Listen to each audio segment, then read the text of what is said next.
Happy January. Since we're all still settling into the new year, we're pitching our top Portland event picks for the month. But because January is also officially Portland Music Month, we thought we'd just lean into it. So today on CityCast Portland, Jay Pinky Jansen, founder of PDX Presents, is joining me and executive producer John Notarianni in each sharing our top 3 music-related happenings in and around town this month.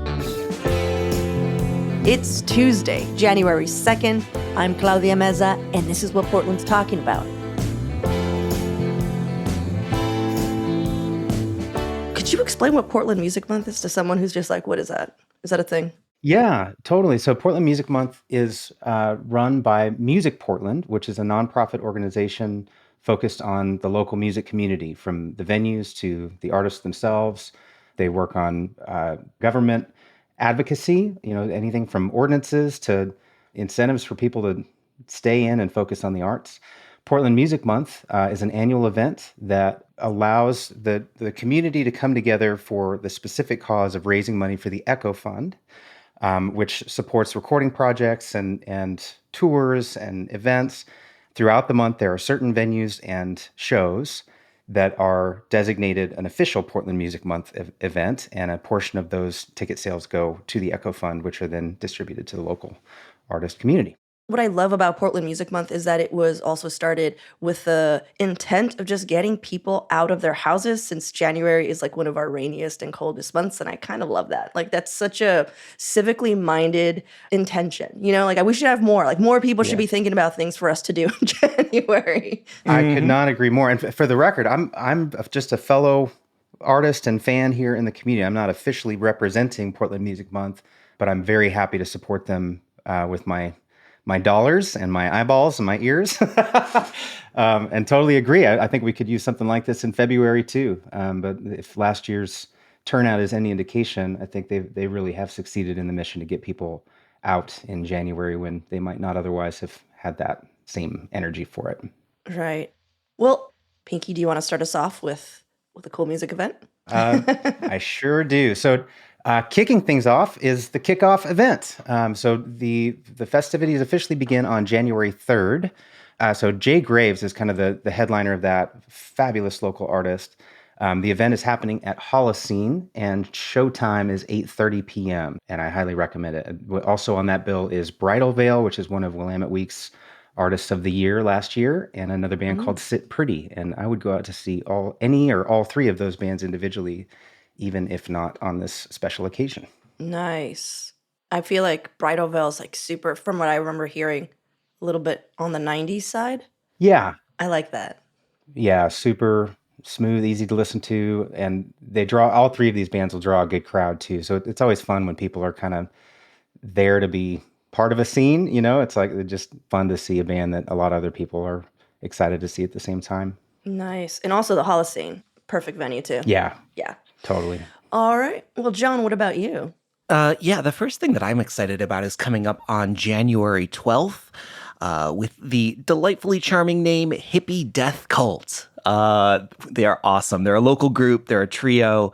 Kind of play like psychedelic, like stoner metal. It's like lots of like really big grooves, but also like pretty melodic as well. They'll be playing like a really cool guitar riff and then have like a wild solo going over it. And Laura Phillips, who's the singer, has this really rich voice, also plays bass in the band. They're going to be playing at Polaris Hall, which is quickly becoming one of my favorite venues in town, actually. I feel like it hits just that super perfect sweet spot of like not being a tiny shoebox, but still feeling pretty intimate, you know? You can always have a good line of sight to the stage in that room, which is something that at a lot of Portland venues, I feel like they never figured out, like how to be able to like stand and see what's going on stage.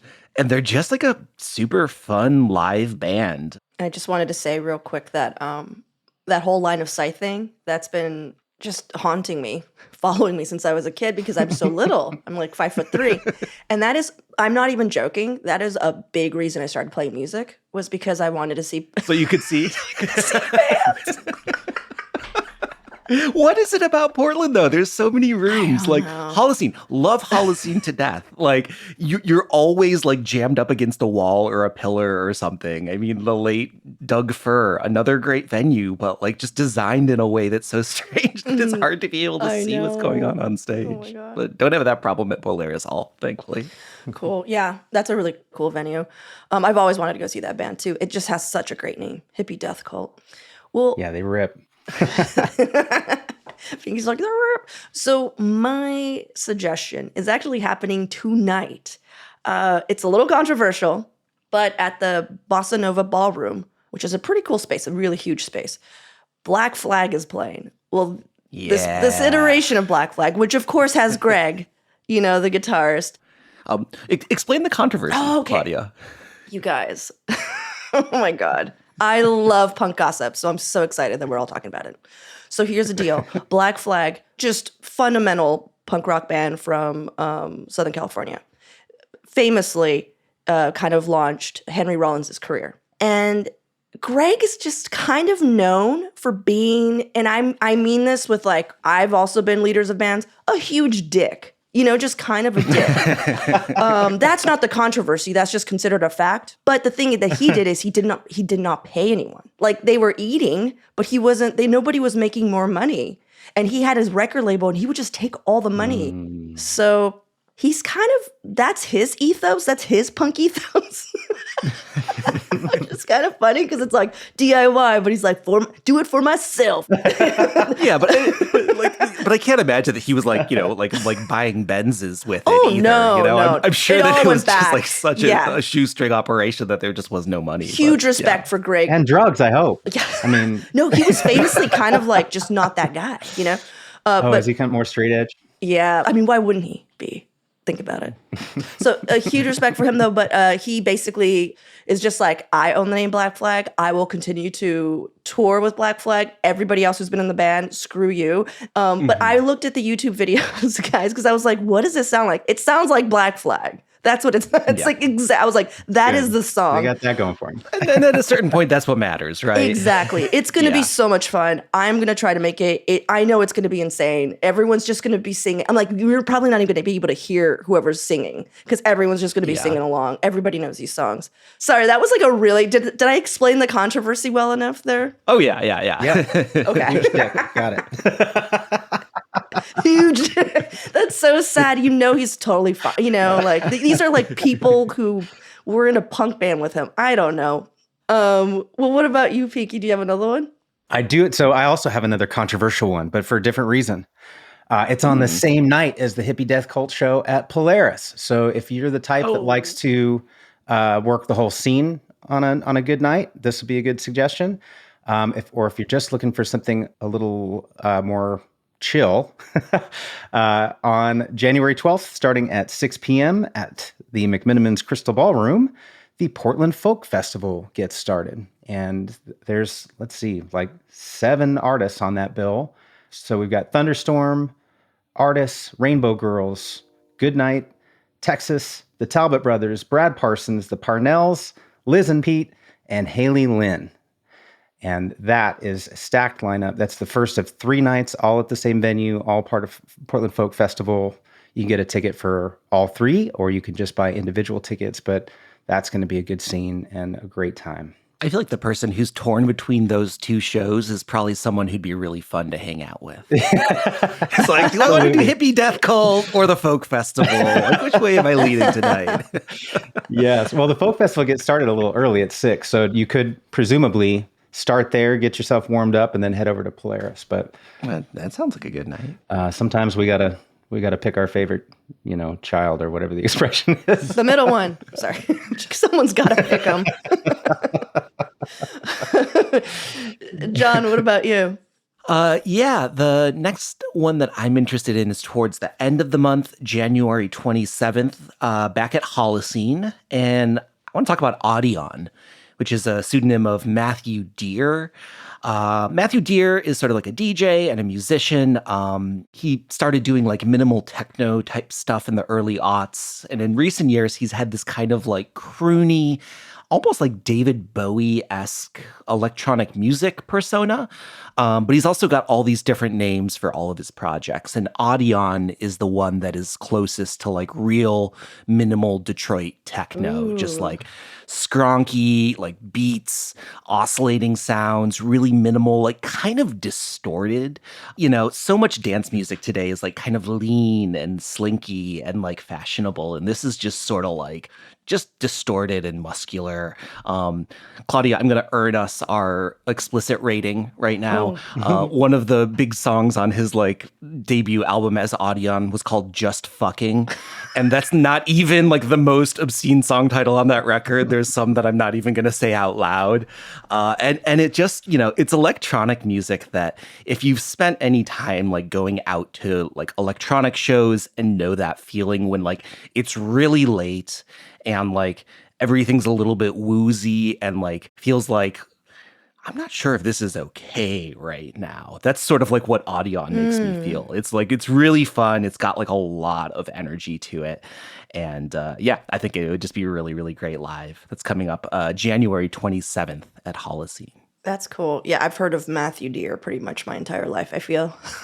He's just, like you said, he's such a chameleon. He's had so many iterations of his music. Is it my turn now? You're up.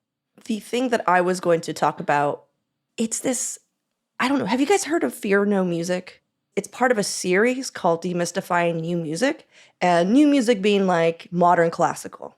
So like, Steve Reich and like, Philip Glass, that kind of stuff.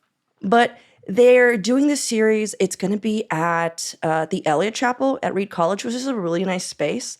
And Cool, and they're going to be performing music and then talking about it, because I feel like a lot of people are intimidated by new music because it comes in so many different forms. It could be anything from like John Cage to, just a really beautiful sounding, lush classical piece, Well, so this is happening on Sunday, January 21st.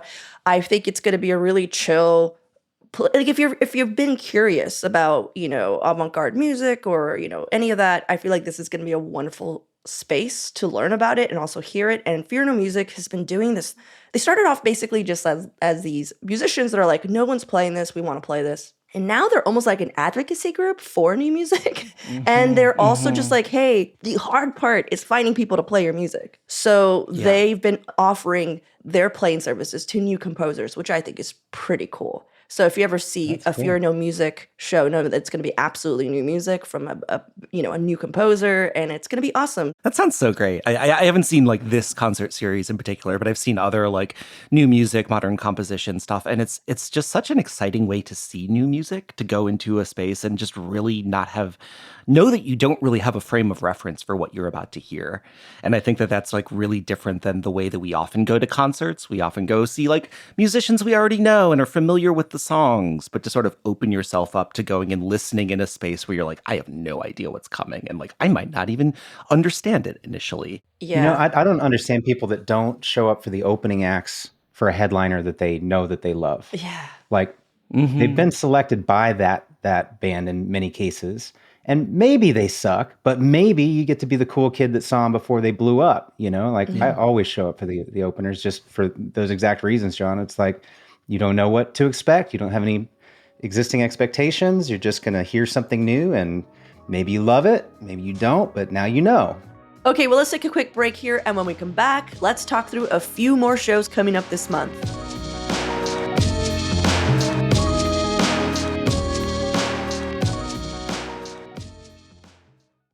Pinky, what is your event? So I feel like we need to get Holocene to sponsor this episode, because apparently they've just got the banging lineup this month. But there is a show on January 17th with two also stellar bands. One is called Ominix, and the other is called Billy and the Kids. And they're pretty different from each other, except that they both have female lead vocals. Ominix, I can do no better than just literally reading from the description here. Progressive metal, post-hardcore, and experimental rock fused with elements of electronic music. So if you like any of those things, there's a little something for you. They're definitely on the hard side, but I would say that they are melodic. A lot of metal or post-hardcore bands are a lot of screaming and testosterone, where this is a little more groovy and psychedelic. The show starts at 8:30. If you like Avril Lavigne, you will love Billy and the Kids. Very much a sort of an alt-rock pop, pop/alt-rock style. They're way into fashion, they're way into flashy, they're way into music videos, they're way into social media. And I just started seeing them pop up on the scene a couple of months ago, 2 months ago maybe. And you can tell this is an all ages favorite. They're going to go big or they're going to go home, and I'd put my money on the former. I hope they don't go home. But yeah, we all got to go home sometimes, but I like to go home rich, you know? I mean, I'm home right now, but yeah. What about you, John? Yeah, the third show I want to talk about is coming up at the Jack London Review on January 27th. It's probably hands down the best jazz venue in the city. And this guy, Paolo Angeli, is coming. And this is going to be something that's really sort of tricky to explain, but like, bear with me. He's an Italian avant-garde guitar player, and he plays what he calls a traditional Sardinian folk music, but he plays it with a prepared baritone guitar. And what that means is this guitar has a normal set of strings on it, but then there's like a headstock with another set of strings floating over top, like 12 inches above, like a stand-up bass, and a third set of strings going perpendicular across the body of the guitar. Wow. So he's got this crazy homemade instrument that he then runs through all these like pedals and effects, and he just gets these like crazy orchestral groans and swells out of it. And then he does this sort of wordless singing and chanting over it. Claudia, I feel like we often end up talking about grouper on this show, and it's sort of like weird electric. You often end up talking about Grouper. Go on. But it's sort of like weird electric Italian folk music grouper is the best way that I can explain it. Yeah. It's really unlike anything I've ever heard. It's like super hypnotizing. His new album has these like long sustained droning sounds and like almost like a sort of Tuvan style throat singing on it. It's just like really otherworldly, but also in this sort of Italian folk music tradition. It's really, really striking stuff. Can I tell you a fun fact about him? What's that? He always wears a black and white striped shirt. Yes, he sort of has the like Jonathan Richman striped shirt. When I saw him, so you'll see him, and you'll be wearing a black and white. And I always wondered if like that's like a folk thing, like, like he's repping his neighborhood in Italy. Like, I don't know, but he just looks like one of those like gondola. I'm doing the motion and I can't say what it is. The gondola driver. Gondola rower. Rower. Yeah. That's a very accurate It looks like a description, actually. gondola rower. Like, you're just like, hey, I thought we were going to go down this river. And he's like, nope, I've prepared a baritone and I'm going to do a little tuba. And I'm going to play some drones for you. That would be beautiful, though. Some nice drones while you're going through.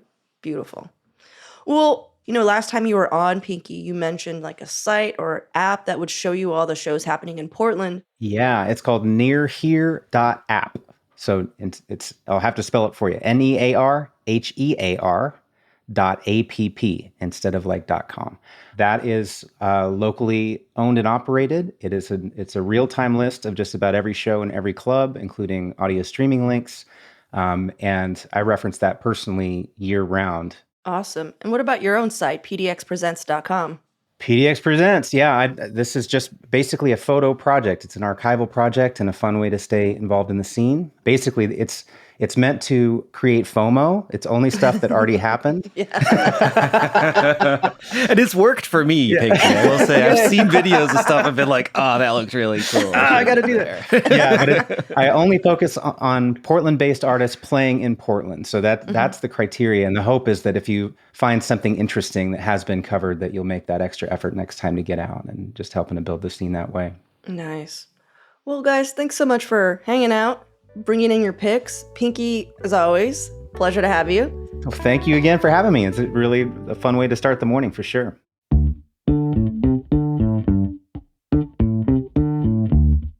That's all for today here on CityCast Portland. Thanks so much for listening. If you enjoyed the show, please share it with a friend, rate or leave us a review. It really does help us out. We'll be back tomorrow morning with more from around the city. Until then, see you at Slim's.